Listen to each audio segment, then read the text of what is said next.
Right. Thank you.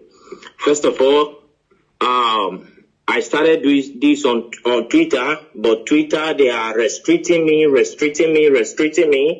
I want to first of all say, you can follow me on Twitter with the name Boris Moro, Boris Moro. Hello. So the whole scenario is that President Muhammadu Buhari, he died on the 19th of February. On the 19th of February, please, those analysts, if you can take notes, take pen and your paper and note these things down. Note them down carefully. I'll be giving a specific things here, specific details right now. Okay, number one, President Muhammadu Buhari died on the 19th of February, the year 2017. He died in Newcastle, in Freeman Hospital, Newcastle.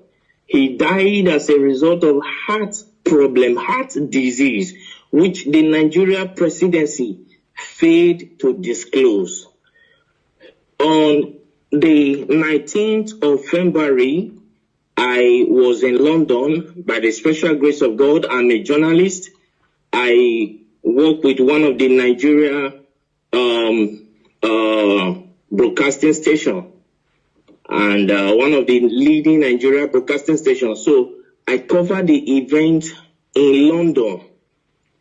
He died in Freeman Hospital, Newcastle. I was there. I covered the event. Then, you know, Muslim, they don't embalm people. So on the 20th of February, he was flew in to Saudi Arabia where he was buried. I was there live and I covered the event where Aisha Buhari put on white attire. I think you are with me. Go ahead. So where Aisha Buhari put on white attire and the children. Can you pause a bit? And let me remind Nigerians and the entire world that this event he said he covered. He have the video. He have the video. I do. Go ahead. I have all the video. So the Nigeria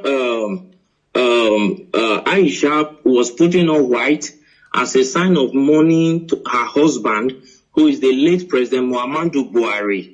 Then the children, according to the Muslim tradition, were putting on black. I have the video, I have the photograph and everything. You understand? Then on the 23rd of February, I was in Ethiopia as a journalist. I moved around. So I was in Ethiopia where the African Union, the AU, hold a summit, a mini silence for late President Muhammadu Buhari on the 23rd of February, the year 2017. Hold on, please, hold on. I know that interrupting you is I know this kind of thing is very, very difficult, but please, hold on. Now, you, after covering the event, you went to Ethiopia on the 23rd of April, on the 23rd of February yes. 2017. And yes. You were there at the African Union Summit or whatever. Yes. You covered it with your own camera as a journalist, and yes. You have the video. Exactly, I do. Go ahead. So I covered the events there where the African Union hold a minute silent for late President Muhammadu Buhari. So to show their last respect to the late President Muhammadu Buhari of the Nigeria government. Then on the 28th of February, still, which I think is the last day of February, then what was it called? Queen Elizabeth gave a condolence statement to the Nigeria government in respect of late President Muhammadu Buhari, and which went viral.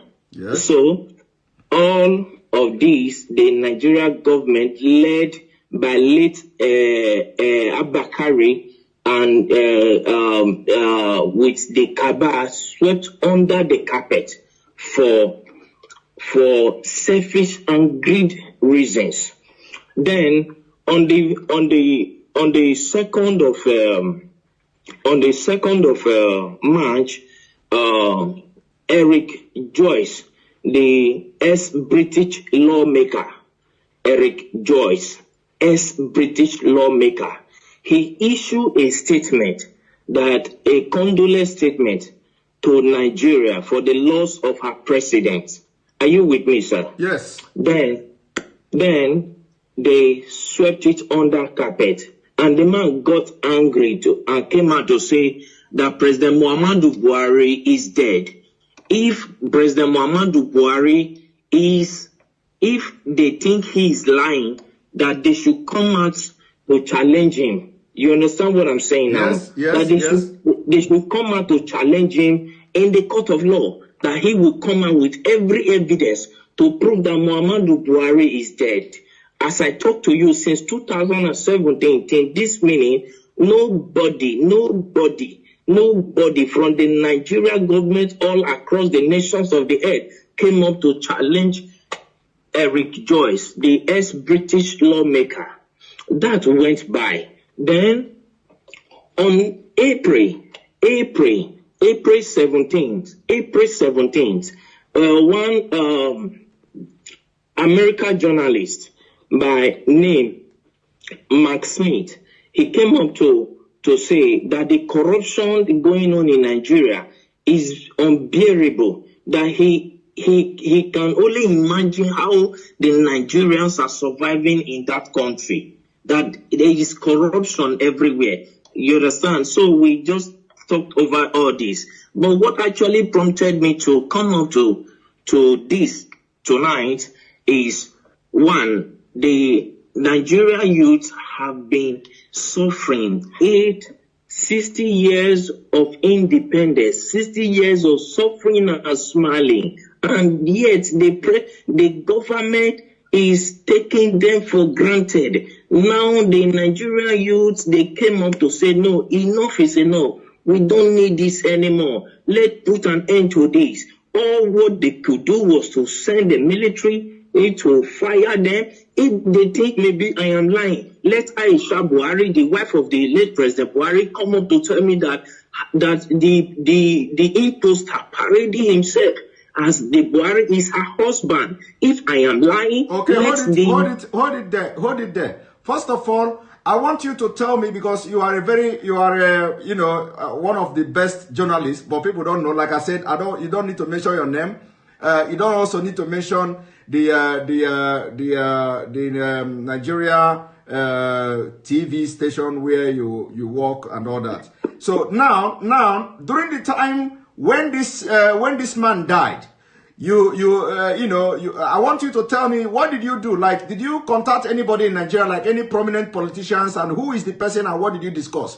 And can you tell us why, what happened that the Nigerian media didn't carry out the news, including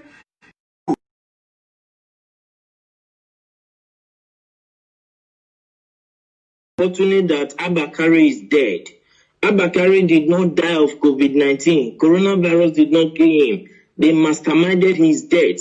That is number one. I have proof for everything I'm saying, because I am a media personnel, and for me to say whatever thing, I know I can prove it anywhere on the earth. You understand what I'm saying? First and foremost, when after that we came to Nigeria and we tried to publish the news. Let me state categorically, I don't want to mention the name of the broadcasting this thing I work with. Don't mention it. Our firm was suspended by the National Broadcasting Commission, NBC, National Broadcasting Commission, suspended our firm, broadcasting station from airing because we carried the news. Because because they know, they have information that you were there. You were there and you followed everything. So when you came to Nigeria, they suspended you they suspended your friend. So I'm coming to that, sir. Let's not rush it. Late Abakari called me to Aso Rock. You understand what I'm saying? Yes. So I flew into Abuja to go and see him. And he told me that if I can keep quiet, that my safety to be alive will be guaranteed, and for my generation to come, no, we suffer again as a result of the bribe he was offering me. You understand what I'm saying? Yes. So I told him, accepting bribe is not the problem, but my conscience will judge me till I die. Yes. So I cannot do that. And to God who made me, I'm saying this categorically, and God Almighty is my witness. I did not take a dime from him. So I left. Then I called Bola Tinubu Asiwaju, the Lagos State richest man on earth. Let me use the word. So I called him on his MTN line. I can call the line now, the MTN line that I use in reaching him. I can say it here. The number is 080-622-40104. That is the number I use in calling Bola Tinubu Asiwaju. So I called him on phone to tell him about the development, and he came up to tell me that I should shut up, I should keep quiet, and so many other trash and nonsense that he told me that at the end of the day, I was suspended from my work. You understand? As a journalist. Okay, hold it there. So you called Bola Ahmed Tinubu to tell Tinubu, of course you normally call him too. This is not the first time you are calling him, by the way. We normally communicate. Okay, so you called him on this number you called now, 080-622-40104. Yes. And then he tell you to shut up and tell you a lot of things. He specifically, I can still remember, I still have the record of that conversation. You understand? Because as a journalist, you keep record of things because years to come you might need it. You understand me? Okay. So I still have the record of that conversation. So when I called him, he told me that Nigeria is not like other countries. That Nigeria ends of affair revolve and must continue to revolve around the cycle. You understand now? He told me that it must continue to revolve around the cycle, that the system of governance in Nigeria is different from every system of governance in the world on earth, that in Nigeria transparency is something that they don't toy with, that they try to hide everything, that it's not everything the masses must know. It's not everything the masses, the people of Nigeria must be aware of. Are you getting what I'm saying, sir? Yes. So he told me, and he offered me money too. He offered me a bribe. He said as long as I kept quiet, then I called the vice president too, Yemi Osibanjo. You called the vice president too. Okay. Yes, I have his contact, but I for security reasons I wouldn't want to disclose his contact to the public. You understand what I'm saying? Yes, go but ahead. If you needed one on one, I can give it to. No need. Just go ahead. No need. So I called Professor Yemi Osibanjo. I called him. I went to his office to meet him in Aso Rock in Abuja. So when I got there and I told him, sir, we understood because I was the one that covered that news. I'm from so place. I introduced myself to him and he welcomed me. He sat me down. I told him this according to the law that I know because my father is in Nigeria. You understand me now? My father is in Nigeria. My mother is from the British. Is from England. So I told him that according to the laws that are known in Nigeria, when the president died, the vice president automatically will become the president. You understand? As a way of moving the country forward. He said that the Nigerian government is not run in that system. I said, no, when Goodluck Jonathan was there, that was what happened. When the president died, he was the vice president and he came up to be the president. You understand what I'm saying? And he said, please, for my safety, I should keep quiet and go my way. That the course of things will play out by itself in Nigeria. The reason I got to understand that. Can you pause a little bit, please? I know that this is very difficult, when I'm, pausing you all the time. So, is it that because of the way you have actively trying to air this news was the reason why you were suspended and sacked or something? I wasn't sacked, sir. I was suspended. Okay, you were suspended. Okay. So was it the reason? Was it the reason you were suspended? Yes. Okay. All right. Go ahead. Because I told them that I will publish it. Then, as at that time, I was receiving so many threats. Like seriously, people started threatening my life, threatening me here and there. Then I called, what's it called? El-Rufai, because El-Rufai was there when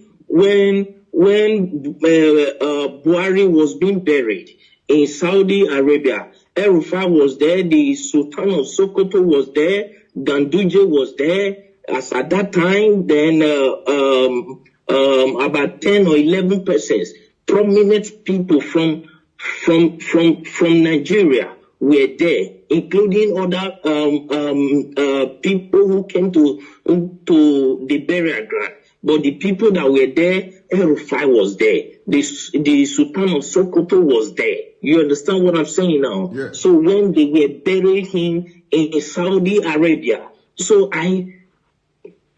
and they started threatening me. As at that time, they threatening me. Because I told them I would publish the video. You understand what I'm saying? Yes. And I understand that many of them are hearing me right now. I understand that many of them will come up to say it's a lie, nothing like that happened. But if any of them can come up to challenge me that this and this and this I'm saying now never happen, I will be very glad, because I will pick it up from there. I will take it to the court, to the International Court of Law. Let Aisha Buhari come up to tell me that the man he's posting as a Buhari is the real Buhari. I will come up with every evidence, including the video of how he was wrapped with the Nigeria flag, yes, with the white, green cloth. Okay. I will come up with the video of everything. Okay, let them come out and challenge me. Okay, hold it there. So actually, the video and all these pictures were taken away from you, but you have your own backup as a journalist. I always have backup. All right. I always have backup. Go ahead. Continue. My camera was seized as a journalist. It was seized at the airport in Lagos. Your camera was seized at the airport as you are coming back to Nigeria? Yes, in Lagos. Okay. Till today that I'm talking to you, I've never set my eyes on that camera. But you have backup. You understand what they didn't know that. You know they are Of course, I have all my backup. Even this evening, I was going through the backup. I was playing all of them. I was going through them again. So if they want to debunk this thing, I'm saying that it's a lie. Nothing like that happened. How come the AU, the Africa, our presidents, had a minute silent for them? As at that time, I could remember I called the president of Ghana on this issue. The president of Ghana told me that it is not in their interest that if the people of Nigeria cried out for 30 days. That is when they will take up the case, that the AU will take up the case. As long as nobody has cried out, that it is assumed that they understood what is going on, that in Nigeria is not Ghana. That is what the president of Ghana told me. You understand what I'm saying now? Yeah. I understand that many of them are hearing me right now. Let any one of them come up to challenge me. I went to Ethiopia. I spoke with a prime minister, with one of the lawmakers there, and he told me that it is not in their interest. Then I accused him of being bribed. If not, he would have come up with an action, because he is the secretary of the AU, of the African Union. You understand me now? As at then.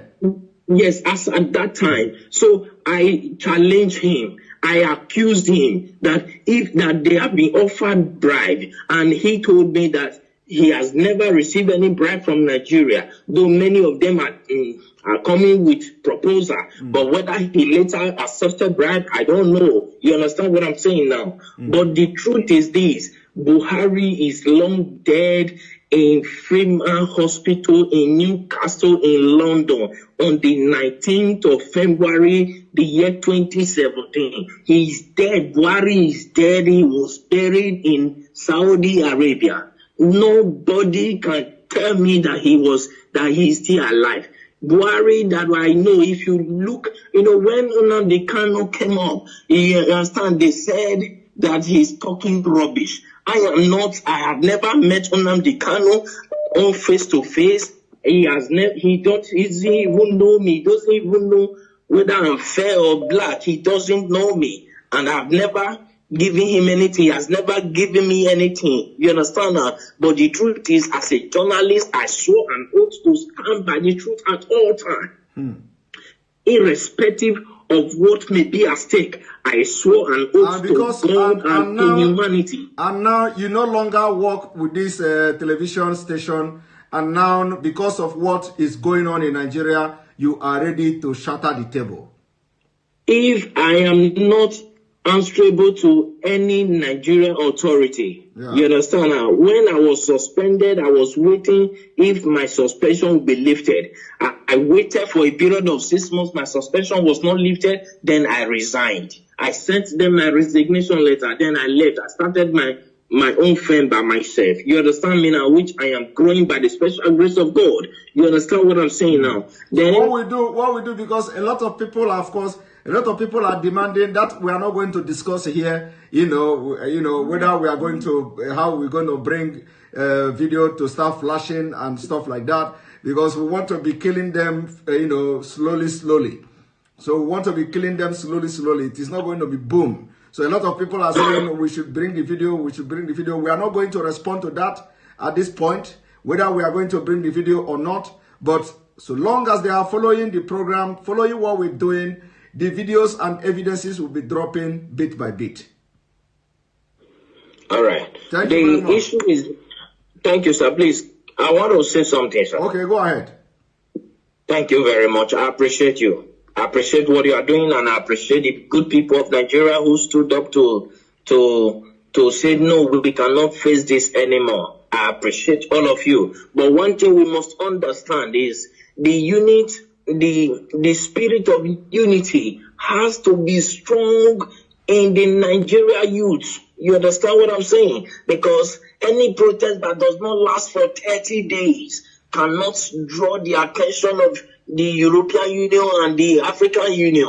You understand now? Yes. So if I'm saying this to the Nigeria youth so that they will understand what they are doing. You understand? Because right now, revolution is what is needed. That is why the Nigeria government are doing everything to block everywhere. That is why they paid people to go and shoot. Those are the people, those are the military that Buhari ordered the shooting, and the governor of Lagos State, Sanwo-Olu said that there was, at first I watched him, he said there was nothing like that. Then I called him on the phone. That was day before yesterday. You called someone on the phone. You called someone on the phone the day before yesterday. I have their number. I called him on the phone and I asked him, why are you saying this? It is obvious across the nations of the earth. Why are you saying this? People will come after you. The Nigerian youths that I know, they are calm, but when you toy with their simplicity, they will come after you.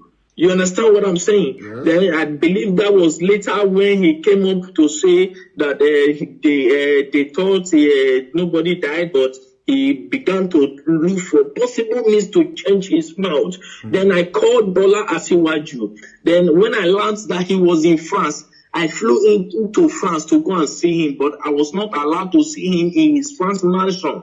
You understand? Then I called him on his phone. His phone was switched off and he couldn't attend to my call. Then I went to his LinkedIn page. Yeah, I went to his LinkedIn page to contact him. And when I contacted him, he told me that he was never the one that ordered the shooting, though he was aware of it. I was asking him, why did you order people to remove that camera? He said he was not the one, that it was the governor Sanwo-Olu that ordered them to remove it, that nobody can remove it except the governor signed it. So the governor of Lagos State, he was aware of what will happen. He was aware that soldiers were going there. He let any of them come up to say this is not true, and I will publish the voice notes, the voice recording through LinkedIn that I communicated with Asiwaju Bola Tinubu. You understand what I'm saying tonight? Yes. Thank you very much. You know, some people will be saying, "Oh, this thing is not adding up." You know, sometimes when you are in the field,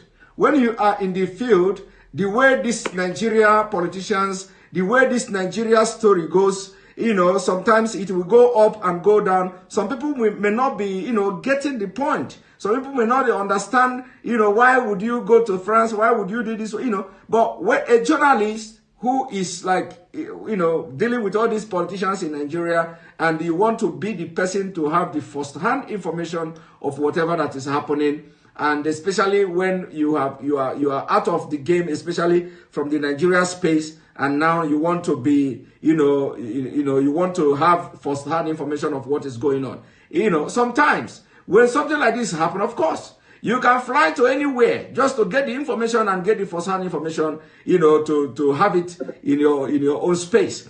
But anyway, sure. I must thank you very much.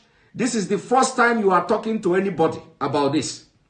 Yes. This is the first time ever you are talking to anybody about this. We are going to continue our discussion. It is not going to be online. It is not going to be live.